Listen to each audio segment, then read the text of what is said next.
바울 사도는 우리가 어제까지 함께 살펴보았던 고린도전서 15장까지 고린도 교회의 신앙적 문제를 치료하기 위해서 기독교 교리와 성도의 신앙생활에 관한 중요한 여러 문제들을 깊이 있게 다루었습니다. 그리고 본문은 몇 가지의 남은 권면과 인사로 마무리하고 있습니다. 1절에서 9절은 예루살렘 교회 성도들을 위한 헌금에 대하여 사도의 자신의 형편을 곁들여서 이를 권면하고 있으며 10절과 14절은 디모데를 위한 몇 가지의 권면을 포함한 고린도 교회를 향한 마무리의 권면과 인사로 이렇게 이루어져 있습니다. 여기서 우리는 앞선 13장에서 언급했던 신앙의 3요소라 할 수 있는 믿음, 소망, 사랑의 실제적인 권면의 모습들을 일부 발견할 수 있습니다. 첫째는 믿음입니다. 13절은 깨어 믿음에 굳게 서서 남자답게 강건하라고 사도는 권면하고 있습니다.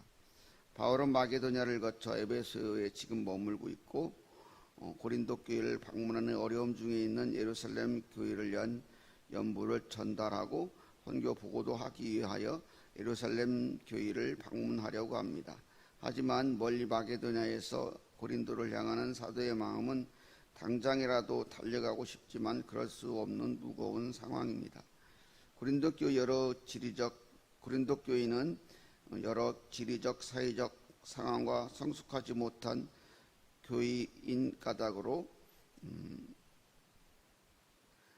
바울 사도에게 많은 근심거리가 되기도 하였습니다. 이러한 고린도 교회에 예루살렘 교회를 위한 연보를 부탁하였고 그러한 또 연보를 받기 위해서 가야 되는 그 걸음이 가볍지는 않은 것입니다. 그러고 또 방금 여기 본문에서도 언급하는 것처럼 여러 공격이 있어가지고 대적들 때문에 거기를 향하는 걸음이 쉽지가 않은 상황이 있었습니다. 그렇지만 현재의 고린도 교회도 내외부의 적들로 인해서 교회가 쉽지 않은 상황에 놓여 있는 그런 상황이다 보니까 사대의 걸음이 고린도 교회를 향하는 게 당장이라도 달려가고 싶은 마음이지만 그럴 수 없는 상황에 있었습니다. 그렇지만 사도는 자신이 세웠던 고린도 교회를 향해서 그런 여러 상황들 중에도 믿음에 굳게 서서 이렇게 강건하라고 하고 있습니다. 그러한 여러 어려운 상황들, 그런 걸 이기는 길은 믿음이기 때문입니다. 그리고 믿음에 굳게 서 있어야 그러한 여러 공격들을 이겨낼 수 있기 때문입니다. 그렇기 때문에 사도는 이 고린도 교회 성도들에게 성령의 은혜가 함께하기를 위해서 간절히 기도하였을 것입니다. 우리도 이렇게 먼저 믿음에 굳게 선 성도가 되어야 하겠습니다. 두 번째는 소망입니다. 22절은 만일 누구든지 주를 사랑하지 아니하면 저주를 받을지어다. 우리 주 예수 그리스도여, 우리 주 예수여 오시옵소서라고 말하겠습니다. 우리가 뒷부분, 물론 앞부분도 중요하지만 우리 주 예수여 오시옵소서, 이것은 그 당시의 초대교회 성도들이 그 고난을 이겨갈 수 있는 힘이었어요. 마라나타 신앙이라고 하죠. 오직 예수, 다시 오실 예수를. 그때 당시의 초대교회 사람들은 예수님이 곧 오실 거라는 그런 믿음이 있었어요. 사실은 곧 오시는 거예요. 우리들이 생각할 때 우리의 시간으로 봤을 때 2000년이 지났는데 안 오셨는데 뭐 곧 오신다는 거야. 그렇지만 도둑같이 그렇게 갑자기 임하실 주님의 날, 그날은 곧 오시는 거예요. 그런 마음으로 살아야 되는 것이고 실제로 곧 오시는 거예요. 하나님의 시간 안에서는 곧 오시는 거예요. 그리고 곧 오신다는 믿음으로 살아야 되는 거예요. 초대교회 성도들은 그 길고 험난한 고난을 이길 수 있었던 것은 그런 아라나타 신앙으로 천국을 소망했기 때문에 그런 거예요. 우리들도 하루하루 살아가는 게 뭐 결코 쉽지 않잖아요. 저도 솔직히 고백하는데 제가 이제 전도사부터 이렇게 지금 교육 목사였고 사역한 지가 한 7년 돼가나요?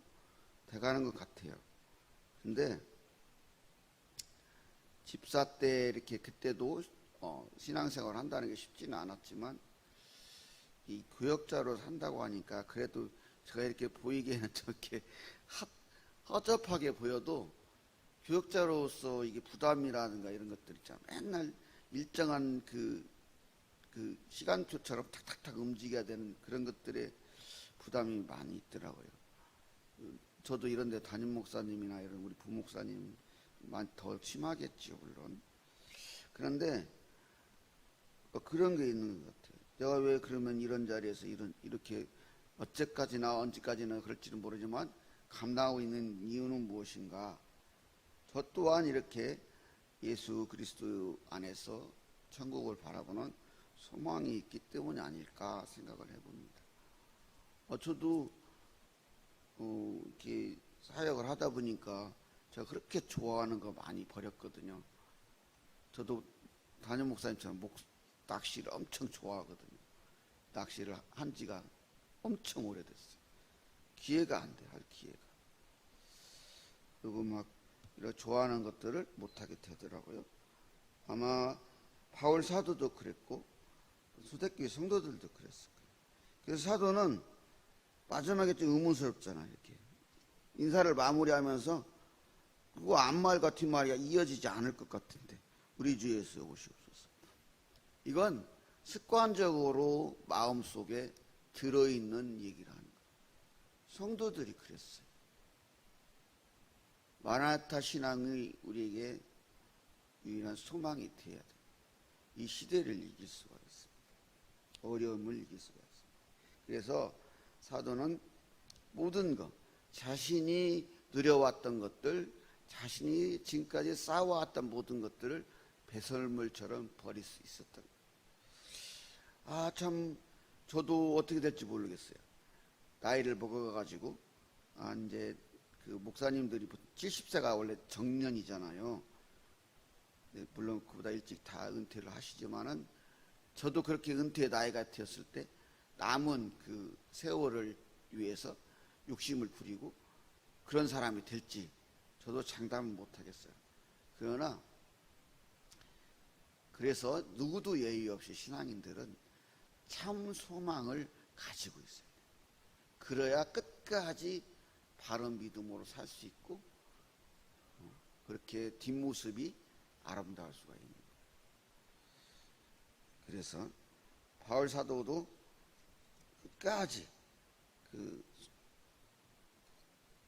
다메섹 도상에서 만난 예수 그리스도를 통해서 그리고 그 이후에 또 천국의 삼층전 충음을 통해 체험을 통해서 자기가 품고 있는 천국의 소망 그리고 하늘의 상급을 바라보면서 모든 것을 이기고 견디고 있는 거예요.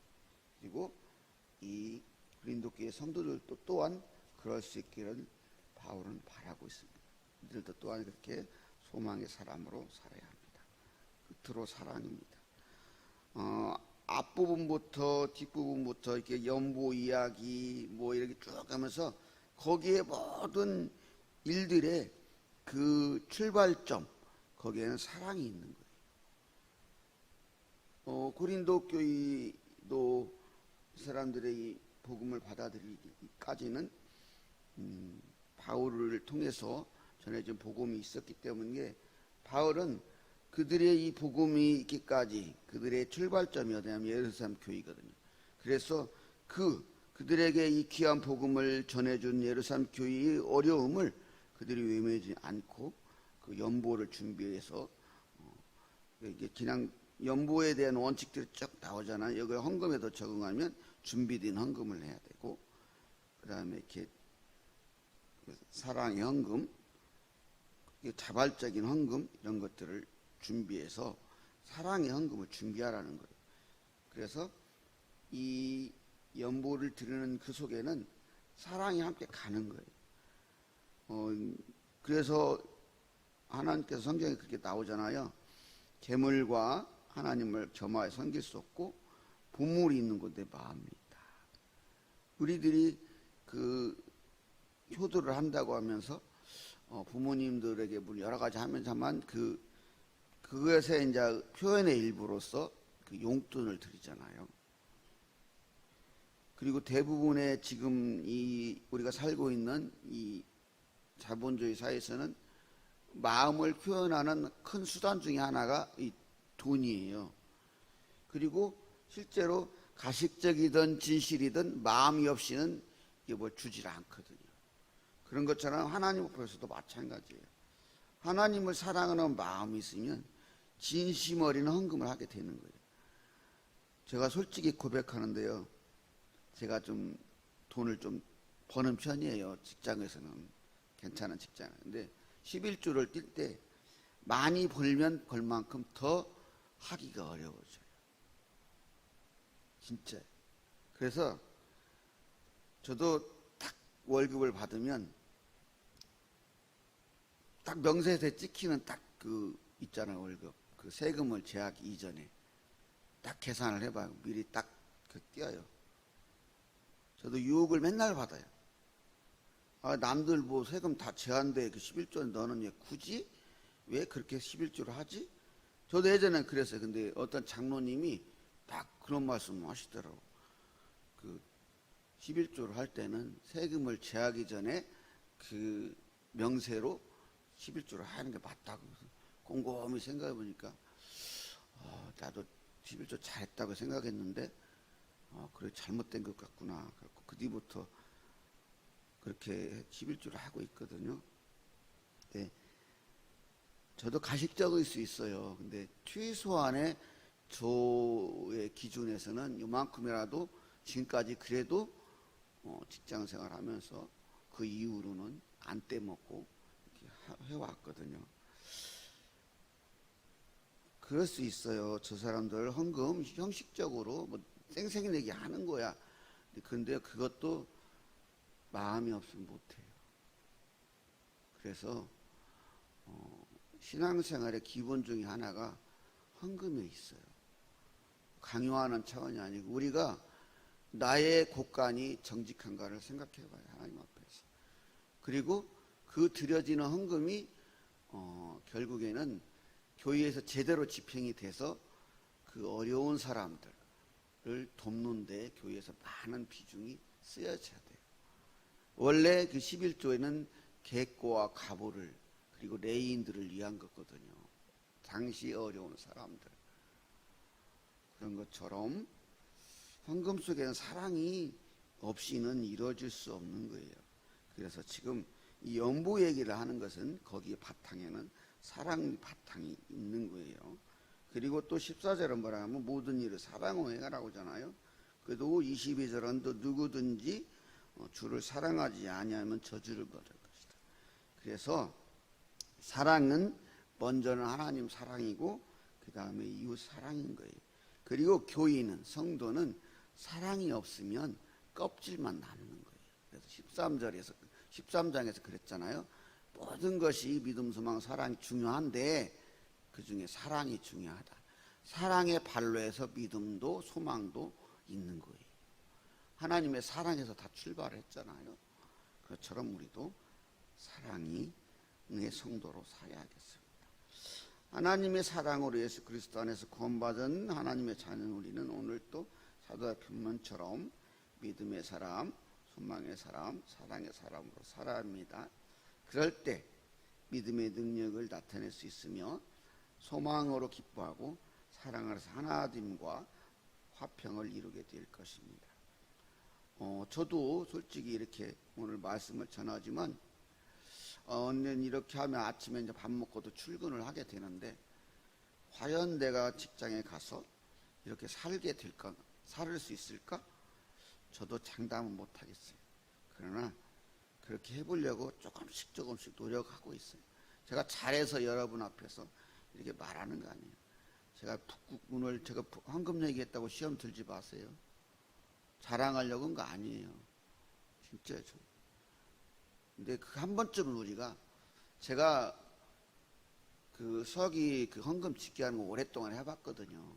다 보여요.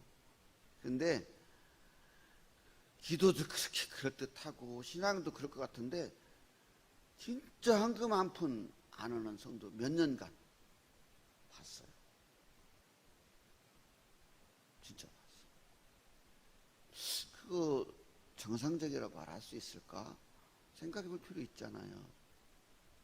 헌금이 전부라고 말하는 차원이 아니고 한 번쯤 우리가 생각해 볼 필요가 있다는 차원이에요. 그건 단지 헌금만이 아니에요. 교회에서 하는 봉사들 이런 것들, 이게 진정한 내 신앙이라면 교회에서 봉사의 문제로 뭐 이런 것들로 맨날 투닥투닥하게 될 수가 있을까 생각해 봐야 되는 거예요. 그건 곧 나의 신앙이 정상적인 신앙인가. 뭐 기도도 잘하고 믿음이 그닥듯한데 그런 문제들이 있을까? 고린도 교회도 그런 거예요. 지금 뭐 은사도 많고 다 아볼로파니 몸파니 온사 자랑이 되는 거예요. 그게 그냥 믿음, 소망, 사랑에서 행했다면 지금 바울이 골머리를 싸매면서 이렇게 긴 내용의 편지를 안 쓰는 거예요. 이 고린도 16장까지의 편지가 고린도 교회, 그리고 또 후서까지 나오잖아요. 그 편지가 쓰여지는 이유는 그만큼 고린도 교회가 문제가 있다는 얘기를 하는 거예요. 우리도 이 모습을 통해서 보면서, 그래서 우리가 믿음, 소망, 사랑이 그냥 형식적으로 들려지는 얘기가 아니고 그러한 진실한 그러한 성도로 우리가 사람으로 살아야 되는 거예요. 예수님, 그리고 사도는 마지막에 이제 16절 이렇게 말하잖아요. 주 예수 그리스도의 은혜가 너희와 함께하고 나의 사랑 예수 그리스도 안에서 너희 무려 함께할지어다. 이런 은혜가 우리 봉산교와 성도님들에게 있기를 소망합니다.